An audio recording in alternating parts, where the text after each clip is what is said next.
Hi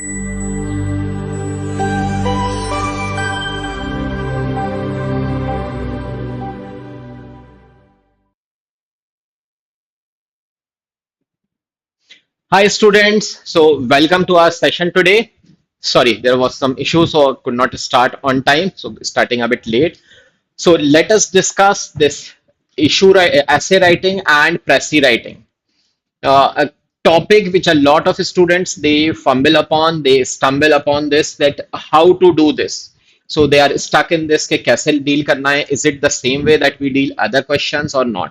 ना तो काफी प्रॉब्लम आती है इसमें essay writing और एक और जो précis writing. This is the important part of your mains writing. No, so let us look what all things you have to keep in mind when you are writing the essay and when you are writing the précis. तो ठीक है, you may be perplexed, but if you are prepare well, then you can certainly do well in this section. अब यहाँ पे आपके पास क्या approach होनी चाहिए, कैसे करना चाहिए? Let us check that. So three things they are very important. First one is thesis, second is type, and third is audience. Type के फॉर्मल या कैजुअल, तो ये तो फॉर्मल हो जाता है. ऑडियंस कौन है आपके पास? Audience is the examiner who will be checking this. उसके लिए you have to write this. And the thesis is that your crux के क्या कंटेंट है आपका जिसके बारे में आप लिख रहे हो. So that is very important which will be deciding your marks in that. वो आप कैसे डिसाइड करोगे अपना क्रक्स के? यहाँ पे पहले तो ब्रेन स्टॉर्मिंग कर लोगे. You will have a quick thinking कि यहाँ पे क्या all the things that you should be putting in here. Then you will prepare for that mentally. Before the actual exam, you can even put it down on paper. But in the actual exam, if you are first writing it down, so the important points तो थोड़े से ज़्यादा time लग सकता है आपको. So preferably, you should be writing it in your mind. And then you can go for drafting. In drafting, you have prepared a rough one. You will be writing it down, and then you have to revise and proofread it. Revising and proofreading is important क्योंकि कई बार ऐसा होता है कि you also know that this sentence is wrong or you just forget to put the slant on T so it becomes L. तो वहां पे वो mistakes आप अपनी सही कर लोगे तो you will be able to avoid some silly mistakes in your essay. So do that. Hi Priyanka. So how should be the structure of the essay? It should have an introduction. Introduction in a way कि अगर मैंने आपका topic नहीं पढ़ा है कि what you are writing about, then also when I am reading your essay I should know कि अच्छा तो ये टॉपिक था इनका ना. फिर you will have the body paragraphs in which you will be putting up your views on that particular topic. And finally conclusion. Ab sometimes it happens that because of the paucity of times students are not able to finish it. So then it looks कि आपने because you have not given the conclusion तो ऐसा लगता है कि बीच में से ही आपने अपना ऐसे छोड़ दिया हो. Abrupt ending वो हो चुकी है. That should not happen. Plus no need to write headings. ऐसा नहीं है कि आप जब लिख रहे हो introduction आप लिखोगे and then the introduction. You are writing body and then that. Right? Last में आप लिख रहे हो conclusion और फिर क्या है conclusion. Once I am reading your essay I should know कि अच्छा ये इनका टॉपिक है जब मैं फर्स्ट पैराग्राफ पढ़ रहा हूँ. लास्ट में जब मैं आ रहा हूं तो आई शुड अंडरस्टैंड कि अच्छा तो दिस इज द कंक्लूजन. हाँ ऐसा आप कर सकते हो to conclude. It can be side that. तो वैसा तो ठीक है but no need to give headings. Hello Nandu. तो वो यहां पे आपको करना रहेगा. बॉडी पैराग्राफ्स कितने होंगे दैट विल डिपेंड कि आपका लेंथ कितनी आ रही है ऐसे की. The length can vary from 500 words to 2000 words. अब यहाँ पे जो लेंथ है वो आप थोड़ा सा ऊपर नीचे that is allowed to do. For instance कि अगर आपके पास 2000 वर्ड ऐसे आपने लिख लिया है 1950 सही है, 2050 वो भी सही है. बट हाँ आपको लिखना था 2000 लेकिन आपने लिखा हुआ है 1500 वर्ड्स में. लिखना चाहिए था 500 वर्ड ऐसे was limit was there and आप लिख रहे हो 620. तो that will be wrong. Article writing थोड़ा सा अलग हो जाता है Pooja. So right now we are talking about this essay writing and précis writing. So let us focus on this topic. Maybe in some other session we will discuss this article writing beta. अब यहाँ पे grammar और spellings they are less important. कई बार students they are under the impression कि grammar and spellings they are number one या vocabulary they have to show extraordinary vocabulary then they will be getting extra marks. नहीं, structure and content. Structure तो आपका इतना मुश्किल नहीं होता है समझना, जैसा मैंने अभी आपको बता दिया है। Introduction, body and conclusion, that is the structure, and then the content. Content में अगर आप you are including more things, it will be better. Now, for example, if I am talking to you about my favorite city in India, that is my hometown, Bhopal. So I can discuss just one part, and that is the natural beauty. उसी को मैं 2000 words में आपसे बात कर सकता हूँ, natural beauty इतनी है यहाँ पे. But then I will be talking only about one aspect, and that is natural beauty. I should be talking about other things as well. जितना ज्यादा मैं इंक्लूड कर सकूंगा, जैसे कि I can include कि यहाँ पे people they are peace loving, फिर यहाँ पे the infrastructure, the public transport, employment opportunities, the weather etcetera. तो ये हम ज्यादा में अगर इंक्लूड कर रहा हूं तो फिर content will be considered to be richer. हाँ नंदू, यहाँ पे जहां जहां भी हमारे पास ऐसे और प्रेसी, वो सब मैं कवर कर रहा हूं। ये वाला part in the mains, that will be covered here. यहाँ पे प्लीज अब अपना यहाँ पे एक ये बात ध्यान रखना कि जो भी आपका ऐसे में जो भी आप लिख रहे हो, it should be directly related to what the topic is. Please do not digress. दूसरा किसी के बारे में भले ही आपको लगे कि ये दूसरी चीज ये उससे भी इंपॉर्टेंट है, बट राइट नाउ जो आपके बारे में बात, जो टॉपिक दिया गया है उसी के बारे में आपको फोकस रखना है। So for example, if it is talking about child marriages, तो फिर वो चाइल्ड मैरिजेस के ऊपर होना चाहिए, and if you are talking about child labour, so then it will be wrong. Hi Sumita. अब यहाँ पे यू हैव दिस फ्रीडम कि आपको जो भी ओपिनियन रखना हो, इट इज नॉट नेसेसरी कि वहां पे आपको कुछ एक पर्टिकुलर या this is the only way to write, this sentence was correct, इसके अलावा कुछ और लिख दिया तो wrong. You have that independence to choose, but यहाँ पे ऐसा नहीं होना चाहिए कि इट शोज योर फ्रिवोलिटी या लैक ऑफ सीरियसनेस वहां पे दिख जाए बाय यूजिंग कैजुअल लैंग्वेज, या आपने एक ही बात को बहुत ही लंबा तरीके से बता रहे हो, you have become verbose using too many words, वो आपके पास गलत हो जाएगा ना। So related to it in a concise manner you have to write. So you have to articulate, you have to express it well and be precise. In short, all the things. फिर try to write correct grammar, mechanics and usage. मैंने आपसे बोला content से कम importance होती है grammar की, but that does not mean कि grammar is not important. Content is more important than grammar, that is the thing, but otherwise grammar holds importance here because this is one of the reasons that you are asked to write essay in English. फिर it should be persuasive in style, that is you are trying to persuade, जो आप point रख रहे हो why that point is correct. फिर जो sentence length है, it should be of varied length, तो अलग अलग कॉम्बिनेशन यहाँ आपके पास होना चाहिए, बट प्रिफरेबली सिंपल सेंटेंसेस होना चाहिए आपके पास रादर देन कॉम्प्लेक्स सेंटेंसेस, कि आपने दो तीन सिंपल सेंटेंसेस को कंजंक्शंस के साथ कनेक्ट करके एक लंबा चौड़ा सेंटेंस बना दिया, that will not B that effective. हाँ आ रहा हूं उस पे भी सुमिता ना। हाँ, हालांकि this need some practice, but with practice makes a man perfect, तो आप थोड़ा सा प्रैक्टिस करके जाओगे, so then you will be getting more marks. Formal tone हमारे पास यहाँ पे रहना चाहिए, यहाँ पे आपके पास स्लैंग्स या कोलोकियलिज्म्स नहीं होना चाहिए। सो फॉर एग्जाम्पल ये nope, these are not the standard form of language, तो वो आपको नहीं लेके जाना है ना। फिर यहाँ पे आपके पास ह्यूमर या सरकाज्म भी यूज नहीं करना है। सरकाज्म हो जाता है the intended meaning is opposite to what is meant, what is said.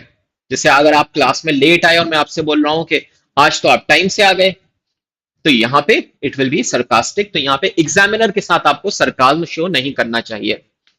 Important ऐसे अभी मैं बता रहा हूं, रश डोंट वरी। फिर अपनी vocabulary, you do not need to use a lot of heavy words, उसकी रिक्वायरमेंट नहीं है। अच्छे वर्ड्स आपको यूज करना चाहिए, but if you are using a lot of those words, तो वहां पे वो भी आपके पास गलत हो जाएगा। So if you are saying someone is not speaking much, आपने रेटिसेंट बोल दिया, that is enough.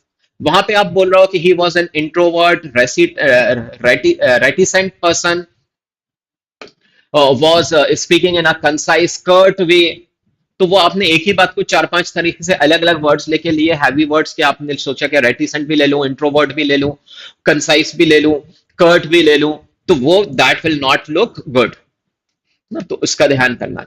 Technical terminology जो कि आपके पास स्पेशलिस्ट की होती है वो भी अवॉइड करना है, because you have to write it from the perspective of someone who is having not having a technical background, yeah, not having a specialist background. He will be examining, even if that person is from a technical background, but he will be checking it from that perspective only. So do remember that. फिर जो भी important आपके facets हैं वो आपको cover करना चाहिए। एक परसेप्टिव पोजीशन होना चाहिए कि this is your perception about it, वो वेग नहीं होना चाहिए कि it is not very clear कि which side you are taking it. फिर लॉजिकल एंड परसुएसिव एविडेंस आपके पास होना चाहिए कि how you are trying to persuade. Focus रहना है, वेल ऑर्गेनाइज रहना है। वेल ऑर्गेनाइज मतलब यहाँ पे मान लीजिए कि आपने किसी के एडवांटेजेस के बारे में आपने पॉइंट वन लिखा, फिर पॉइंट टू, पॉइंट थ्री लिखते टाइम आपको वन का फिर से कुछ और ध्यान आ गया एडिशनल कि ये चीज तो इसमें भूल गए, तो वन की बात आपने फिर से थ्री के अंदर ऐड कर दी। फिर आप फोर में गए, फिर आपको टू की कुछ याद आ गई तो फिर से आपने टू ऐड कर दिया उसका एडिशनल। नहीं, जब आपने यहाँ पे शुरू में ब्रेन स्टॉर्मिंग करी थी, जब आपने प्रिपेयर कर रहे थे, तभी you should be writing about all those things there itself rather than कि फिर आप आ गए। या आप एडवांटेजेस डिसएडवांटेजेस डिस्कस कर रहे हो, तीन एडवांटेज डिस्कस करके you went to disadvantages, then you remember कि हाँ एक एडवांटेज तो भूल गया, तो फिर आप एक और एडवांटेज आपने मेंशन करके वापस आप डिसएडवांटेज लिखने लगे। That will not be considered to be well organised. occasional errors in grammar, that is okay, that is allowed, इसमें nothing wrong। हाँ occasional होना चाहिए। if there are too many, so फिर your marks will be deducted for that। finally remember that you have to introduce the law aspect on the issue। तो जो भी है उसमें लॉ था उसके ऊपर व्यू पॉइंट क्या है, तो whether it is talking about child marriages और चाइल्ड लेबर और पॉवर्टी एराडिकेशन, वहां पे लॉ इस बारे में क्या बोल रहा है, that you need to mention, तो फिर ज्यादा अच्छा हो जाएगा। एक और अच्छा पॉइंट रहता है जो थोड़ा सा मुश्किल होता है कि you begin by with a quotation. हालांकि quotation should be relevant and that is why it becomes difficult कि यहाँ पे what should be the correct quotation in this particular case. तो if you are able to recall some quotation, और फिर quotation typically should be the same way that the person said it ना, उसमें बहुत ज्यादा आपने अगर हेर फेर कर दिया तो फिर वो उसका भी नेगेटिव इंपैक्ट पड़ जाएगा कि unnecessarily he is trying to use this quotation though he doesn't know it properly। तो वो भी आप रख सकते हो if possible। चलिए, here are some of the important essay topics जो कि आप एक बार देख लोगे तो it will be good। जैसे lawyer's role in speedy justice delivery, capital punishment, human rights in India।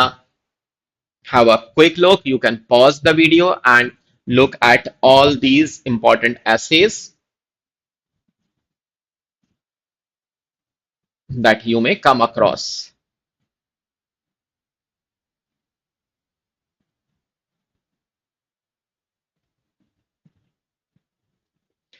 Okay, चलिए let us move on to the next topic and that is precis writing. Precis writing के अंदर आपको एक passage दिया जाता है and रफली you have to write about it in one third. तो वो आपको समरी राइटिंग या प्रेसी राइटिंग के अंदर यहाँ पे आपको इंपॉर्टेंट जितने भी एस्पेक्ट्स हैं वो आपको कवर करना रहता है, और जो अनइंपॉर्टेंट है एग्जाम्पल्स हैं उनको आप एलिमिनेट कर सकते हो। टिपिकली आपको अपनी लैंग्वेज में लिखना चाहिए rather than the language that is already used। तो स्पेशली जो आपके पास टफ वर्ड्स आ जाते हैं ना, तो वहां पे तो you have to be more careful कि यहाँ पे वही का वही वर्ड आप यूज ना करो, बल्कि उसकी बजाय कुछ और वर्ड यूज कर लोगे, so that will be a better thing to do. So for example अगर उसने यहाँ पे बोल दिया है, let us say that for a foolish person he has said that P headed people, तो वहां पे पी हेडेड ही आपने भी लिख दिया तो फिर that will not be the correct thing to do. वहां पे उसने बोल दिया स्कल्पीन्स, आपने भी वही बोल दिया तो नहीं, वहां पे फिर आप भले ही simple foolish people you can write, so that will suffice ना। तो यहाँ पे अच्छे से पढ़ना है आपको। फिर उसका लगभग रफली वन थर्ड, ऐसा नहीं है कि वहां पे पैसेज वॉज ऑफ 100 वर्ड्स तो अब आपको एग्जैक्टली 33-34 वर्ड्स ही लिखना है। 30 words, 38 words, 40 words will also do। Important points, note down is in your brain, make a rough draft and then write about it in your own language, including all the important central idea as well as the key point, and use indirect speech in your précis। So if it is talking about that he said that I am the best, so he said that he was the best। Personal opinion यहां पे प्रेसी writing में नहीं आएगा, जो भी आपके पास opinion दी हुई है वही आपको लेना पड़ेगी। ओपिनियन जो यहां पे उन्होंने दे दी है, राइटर की ओपिनियन से यू एग्री और डिसएग्री, दैट डजेंट मैटर, उसने जो बोल दिया है वो आपको लिखना रहेगा। जैसे here you have this sample one, जिसमें कि फर्स्ट पैराग्राफ में ही इज टॉकिंग अबाउट कि liberalism is founded on the belief in human liberty, unlike rats and monkeys human beings are supposed to have free will. This is what makes human choices the ultimate moral and political authority in the world. तो first para में उसने यहाँ पे क्या बात कर ली है, उसने बात कर ली है अबाउट लिबर्टी, उसने बात करी है फ्री विल। तो हम भी यहाँ पे इन दोनों के बारे में बात करेंगे जब आगे प्रेसी लिखेंगे। आगे वो बोल रहा है कि if you happen to be amid the riots in Washington on the day after Martin Luther King was assassinated, or in Paris in May 1968, or at the Democratic Party's convention in Chicago in August 1968, you might well have thought that the end was near. While Washington, Paris, and Chicago were descending into chaos, the Soviet system seemed destined to endure forever.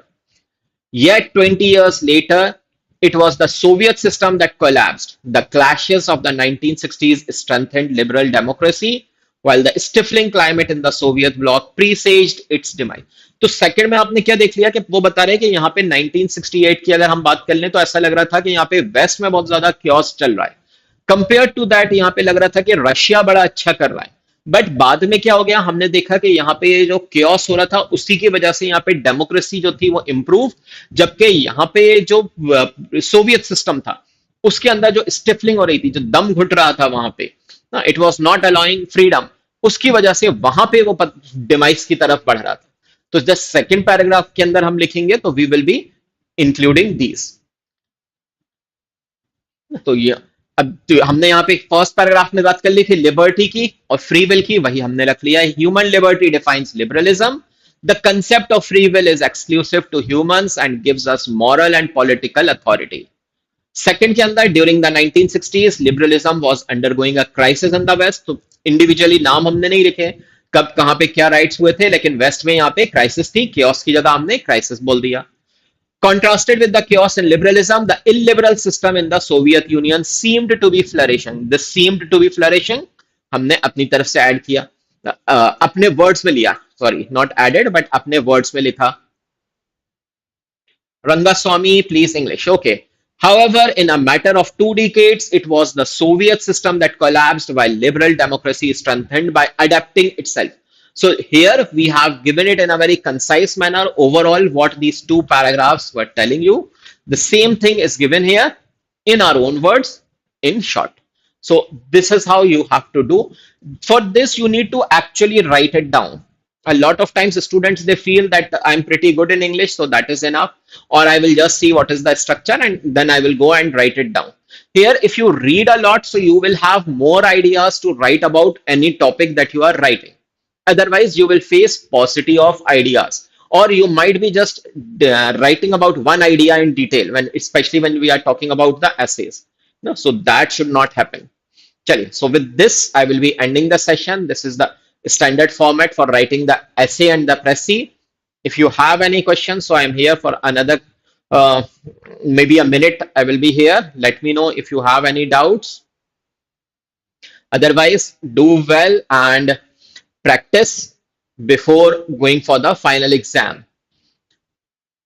And whichever exam you are preparing, do check out what is the word limit. According to that, you write it down. So that will help you channelize your thoughts as well.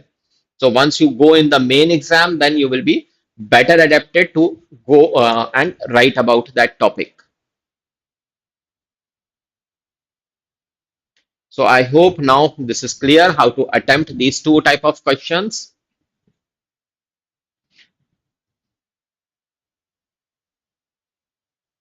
So anything, let me know.